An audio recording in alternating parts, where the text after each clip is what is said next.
Для жыхароў Баранавіцкага района, як і для многіх іншых, суботнік распачаўся задоўга до 23 красавіка. Мы каждую субботу работали где-то на благоустройстве района в различных местах. В основном это было связано с уборкой мусора в лесополосах, в отводах земель прилежащих к поселкам, деревням. Наводился порядок на кладбищах, ту работу надо постоянно продолжать. Наш край был красивым, благородным. Многое делается для этого, как в городе, так и в районе. Жыхарка аграгарадка Жамчужны Тамара Зайцева вырастила больше за 30 саженцев каштанов и пропоновала закласти аллею. Настроение оптимистическое, потому что знаю, что много будет людей, много работы, и это мне нравится. Во-первых, я землю очень люблю, и люблю все то, что цветет, то, что растет, распускается. Это моя жизнь, наверное, это мне, наверное, помогает дальше жить, и, видимо, здоровье мне добавляет. Цяпер маладая каштанавая аллея стане упрыгожваннем цэнтральнай часткі аграгарадка. Только бы никто не сломал, я думаю, буду как-нибудь навещать, чтобы смотреть за ними. Усяго ў паркавай зоне Жамчужнага з'явілася 160 новых дрэў. У вёсцы Рабоўшчына асабісты састав 61-й знішчальнай авіабазы правёў добраўпарадкаванне тэрыторыі на месцы гібелі першага героя Беларусі Уладзіміра Карвата. Трагедыя здарылася ровно 20 гадоў таму, але такое забывацца не павінна, гавораць лётчыкі. Летный состав 61-й базы сегодня, в день республиканский субботник, принял решение немножко здесь облагородить, навести порядок, поработать с тем, чтобы обновить и в памяти и эти события, и вспомнить, и почтить память этого человека.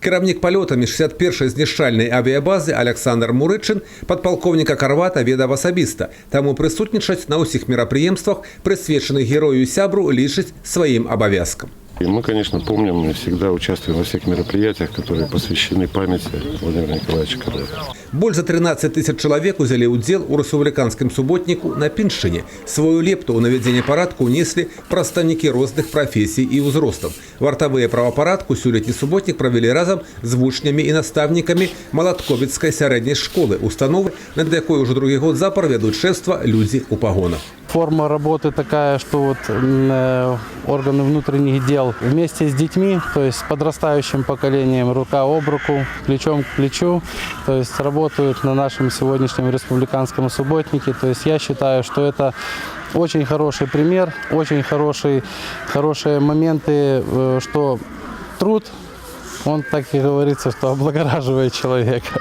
Фронт работ вялікі, трэба і навакольнай тэрыторыі ад смецця і леташняга ачысціць і дрэвы пасадзіць і падрыхтаваць глебу для кветнікаў. Аднак гэта не адзіны клопат на сёлетні суботнік у праваахоўнікаў Пиншины. Помимо этого мы оказываем еще содействие тем территориям, которые у нас в городе Пинске расположены отдельные объекты, где располагаются сотрудники милиции. Это на улице Сухой отдельный объект, где ряд подразделений находится там, и также на улице Карла Маркса. Данное мероприятие мы не могли обойти стороной. Я считаю, что участие в нем – это благое дело, которое идет на пользу не только обществу, но и также каждому человеку, который принял в нем участие. Агульнарайонная финансовая лепта Пиншины у республиканский субботник больше за 290 миллионов рублей. Усяго падчас акцыі вобласць зарабіла каля 8 миллиардов рублей. 50% от заробленых сродкаў будзе накіравана ў рэспубліканскі бюджэт. Другая палова на будаўніцтва маладзёжнага патрыятычнага цэнтра ў Брэсцкай крэпасці, аднаўленне гісторыка-культурных каштоўнасцей, добраўпарадкаванне месцаў баявой і воінскай славы, пахаванне часоў Вялікай Айчыннай вайны, падрыхтоўку дзіцячых аздараўленчых цэнтраў да летняга сезону.